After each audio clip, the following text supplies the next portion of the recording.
Hello and welcome back to the channel. Now, with the elections just now round the corner, thoughts should now start to firm up, and your thoughts really should have firmed up, and you should now have clarity, or you should start now having clarity as to the candidates that you will be choosing to vote for come election day. So that decision now is one that you need to start making, or you should have made, and if you haven't made it, then it's a decision now that you have to start giving good consideration so that you are decided as to who you're going to vote for come election day. But how do you form that decision? So how to form that decision then is what this video is going to be about. So really, the decision that you are looking to form is to elect somebody that is going to make Nigeria a better country than it is now. That is the base level. So your intention is that by the action of casting your vote, you are signaling a message that you would like a better country for yourself and for generations to come. So that is the intention. Now, how is this achieved? Well, this is achieved by picking from the fields of the candidates available. So now the candidates available are not necessarily the best people for the job, but the candidates available are the candidates available, and therefore they are the best. Is the best amongst them. That is the choice that you have to make. So they are not necessarily Buhari, Atiku, Sowore, etc., Kingsley, whatever, all the listed names, all 70 odd of them.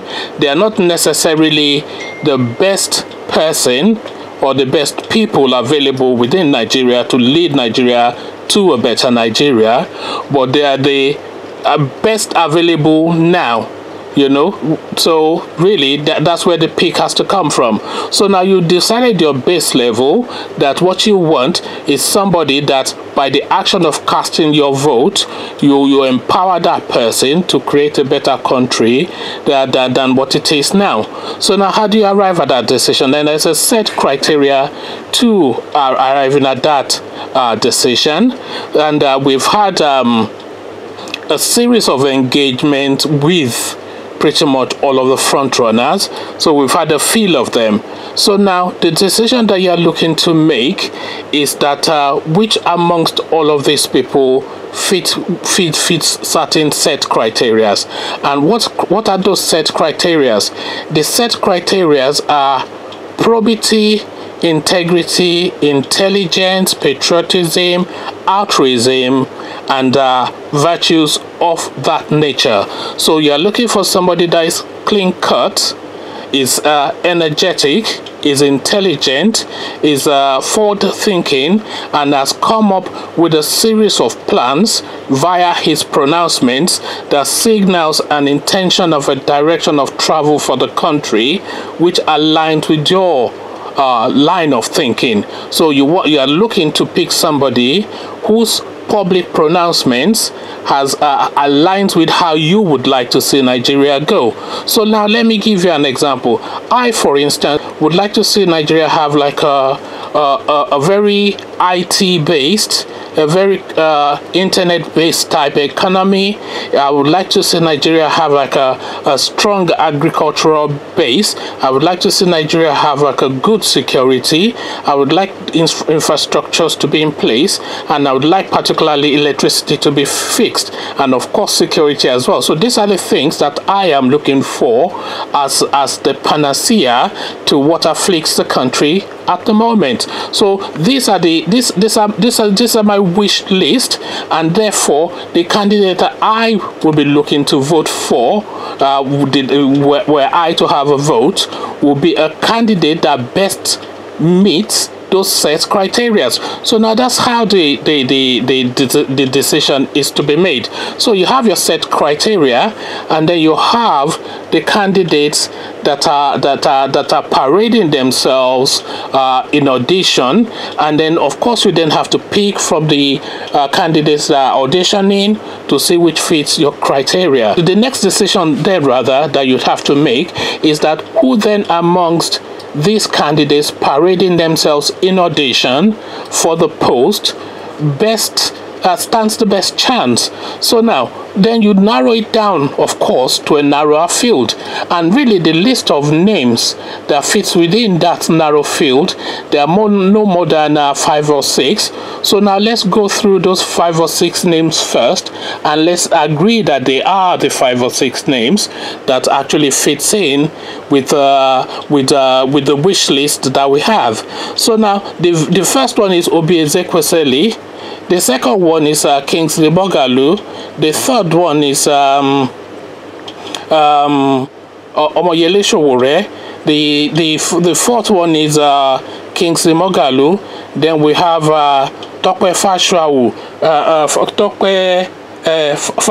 Oby. Yes, I think Fasua. I hope I pronounced that right. Fasua, we have him as well. We have, of course, Fela Durotoye, and then we have Atiku. So really, these are the marquee names that have really been resounding around the political sphere over the past few months or so. So now we have that list of about just under 10 thereabout. So now let's narrow it down even further. Oby Ezekwesili has dropped out of the contest, so she's by self-act exempted herself from the running, so she's out. And then we go on to Fasua, or Fasua, or however his name is pronounced, and apologies if I'm not pronouncing that right. So the fella, yeah, I don't really think anybody is really thinking anything of him, so we can pretty much put him in a far distant substitute bench as well, perhaps a substitute bench in a different stadium from where the match is taking place, because it's not really part of the party. And then we narrow it down even more. So what have we got now? We've got Fela Durotoye, we've got Kingsley Moghalu, we've got Sowore, we've got Atiku, and we've got Buhari. So now, so how do we narrow this even further? So who drops out of the list? Fela Durotoye, of course, is a natural call, because he really is not really in it for anything. I think we've already discussed him in the previous video. Is just a chancer on the make. So Fela Durotoye, yes, he's made a lot of noise, and he'll get his dollars, I'm sure. But then we put him in the dollar bin and package him off to the far distance. So he's in the dollar bin, so put him with the dollars and let him grab a few and be on his way. So now, what have we got left? We've got Kingsley Moghalu, Sowore, Atiku, and Buhari. So now, who amongst those 4 candidates now do you think best fits the criteria that you've already set? Probity, integrity, intelligence, energy, able to meet the security needs of the country, etc. So these are the benchmarks that we've set. So now, who amongst these people best fits the criteria that needs to be met? So now let's match them against the criteria. Now we've had Sowore describe how he is going to meet the needs of the country, and a lot of the language that he uses certainly resonates with common sense and logic, because a lot of the panacea that Sowore is prescribing for the Nigerian state are the panaceas that the Nigerian state is prescribing for itself. So it's the medicine that fits the ailment. So is prescribing Panadol for a headache. Do you understand? Whereas Buhari and so we'll get to Buhari and the rest at the moment. So it's prescribing Panadol for a headache. So the medicine that he is prescribing fits with the ailments that afflicts the country. And he has also described how he's going to chart the course of treatment to cure the country. So he's talking about turning the country into a construction site. The country certainly needs to be turned into a construction site, because the infrastructural deficit in that country is painful.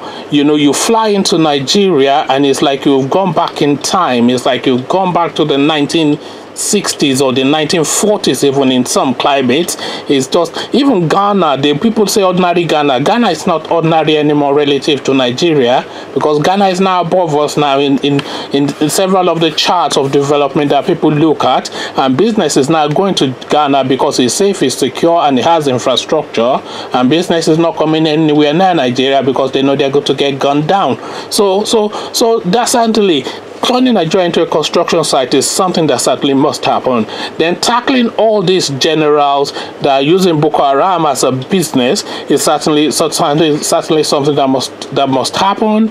All this solar system that he's prescribing for the north is a no-brainer, because this is something that should already have happened. And because we have to have an energy mix, we can't just have hydro as the main energy hub.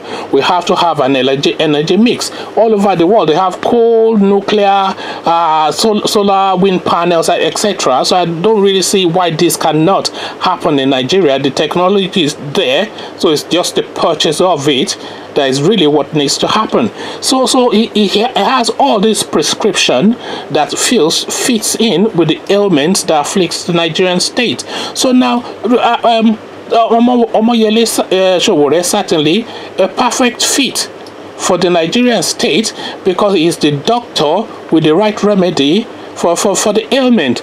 And then let's go on to King Moghalu. Now repeat that, transpose everything that I've said about Omoyele Sowore and superimpose it on King Moghalu, because pretty much they are both cut from the same cloth.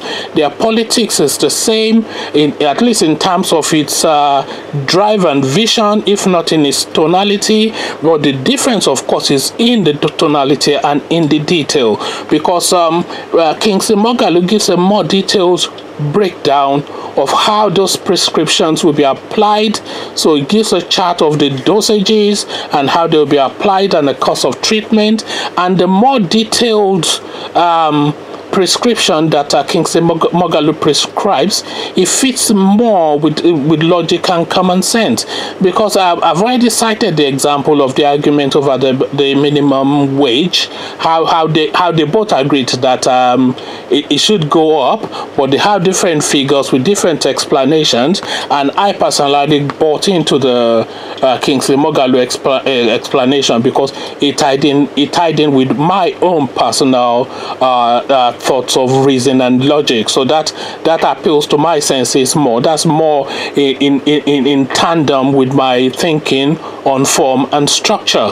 So that's King Moghalu. King Moghalu, Omoyele Sowore, both of the same political ilk, left of center of the ideological divide, with tweaks in their application, which differs them quite markedly, really, if you looked at them. Because if you looked at them as just two people, if they were just the two running, there's really big differences between the two of them. But because they are in contention with a different sort of templates, then really they align more, because it's them against us. Now, who is them and who is us? Well, the them really will be the next person on the list, of course, which is Atiku Abubakar. Now we have what afflicts the Nigerian state, which we listed, and then we have the people looking to cure it. So now Atiku Abubakar next up on the list. Now, what does Atiku Abubakar prescribe for the Nigerian state? Well, he's talking about a free market economy. Now, a free market economy is a free market economy, and a free market economy has been tried in different countries all over the world with varying degrees of success, because usually a free market economy favors a moneyed class and to the detriment of the working class. But really, it pumps a lot of money into the system as a short term, but there's usually a bust at the end if it's not managed properly. But then Nigeria needs a lot of money pumped into the system, and certainly the one thing, whether you like Atiku or not, whether it's corruption or no corruption, whatever it is that you have to say about Atiku. The one thing that you cannot deny him is that he is an astute businessman, because he came from poverty to be what he is, whether it's through corruption, whether it's through whatever it is, or however and whatever. He came from corruption to be positioned as he is positioned. He came from poverty, rather. Whether if that was a Freudian slip, he came from poverty to come into the position where he is positioned now. So certainly that is a feat in itself. And really, Atiku Abubakar has always been talking about this energy thing since the Obasanjo days, and he's been talking about the energy mix for Nigeria. He's been talking about, actually he was muting ideas about nuclear energy, etc., for Nigeria. So he understands too the need for that energy drive, and that is a drive that he can put forward. And Atiku, by the way, also supervised the turning Nigeria into like all these communication systems with the mobile phone, etc. All these ICT communication systems that came into Nigeria under the Obasanjo regime, that was actually supervised by Atiku. So you accessing the internet wherever you are now in Nigeria, if you are in Nigeria, is really directly attributable to Atiku, because the guy actually understood the need for that system in Nigeria. So certainly he gets that as well. So this guy understands a lot of things. He understands the parameters of business. He understands the impact of business on the community, and he understands a lot of these things. But then the one thing that weighs him down, one is the association with the Obasanjo, and then this thing of corruption that hangs around his neck like a noose. So now then we go on to the final candidate, which is Malam Buhari. Now we've had Buhari for long enough. You know, the first 3, 4, 5, 6 months he couldn't appoint a cabinet, and then the subsequent 3, 4, 5, 6 months he was in hospital, and he was in hospital in England, by the way, although he said during his campaign that he will stop the medical junkets that government officials go on as soon as he takes power.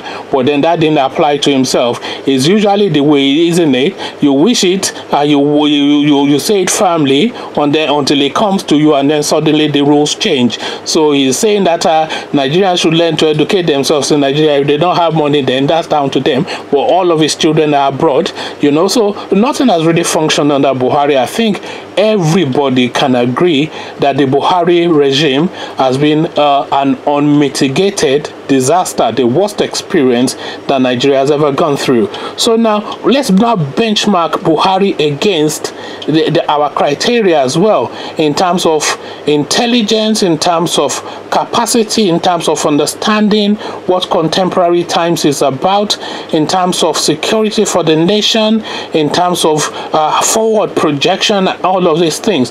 So if you benchmark Buhari against any of these things, is a fail. He fails in all of these parameters. There's absolutely no doubt about that. So he is a non-starter really too. So now we've had our criteria, and then we've benchmarked the 4 leading candidates against them. So then the decision that you now have to make to firm up in your mind is who amongst all of these 4 candidates best fits, you know, with your instinct and what you would prescribe for the nation. So this is how the decision is to be made on who you decide to vote for come election day. Now you ask me the question, one man went to more, who would you vote for if you had the vote? Well, if I had the vote, I would really cast my vote for the Kingsley Moghalu Sowore type candidate. And if the choice was a straight race between the two of them, I'll probably just edge slightly towards Kingsley Moghalu, because really I like the cut of his jib more. I like the way that he presents it more, because Omoyele Sowore tends to present his ideas, which are very brilliant, by the way, and I know that a lot of the followers of this channel are Sowore followers, so please don't come after me. I am entitled to a view too. So Sowore's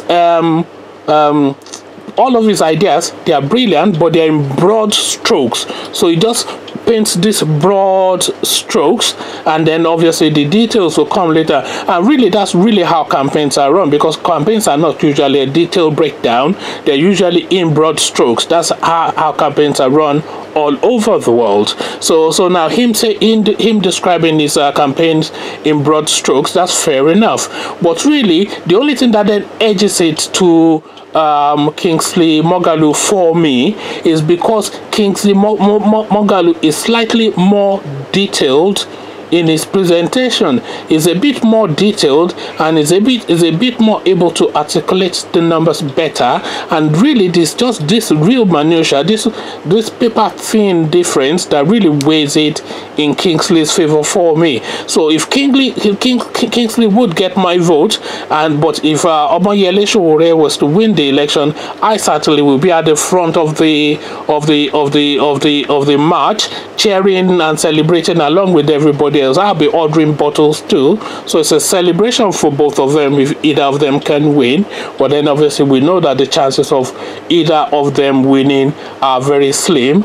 But then this is really how the decision is to be made. So you benchmark the most viable, the most feasible, the most probable candidates against a set of criteria, and then see who best fits with what you would prescribe for the country, and then you match that against the language of their presentation. So now this video has dragged on long enough, so I'll leave it there. So we'll carry on this conversation in the comment section. So apologies to the Nigerian chaps who follow this channel, because I know this is a lot longer than the usual ones. I was hoping to keep it shorter, but then it had to be fleshed out in full. But we do a bit more fleshing out in the comment section. This is where the conversation takes place on this channel, as we know. So I'll leave you here, meet you there, and I'll say peace.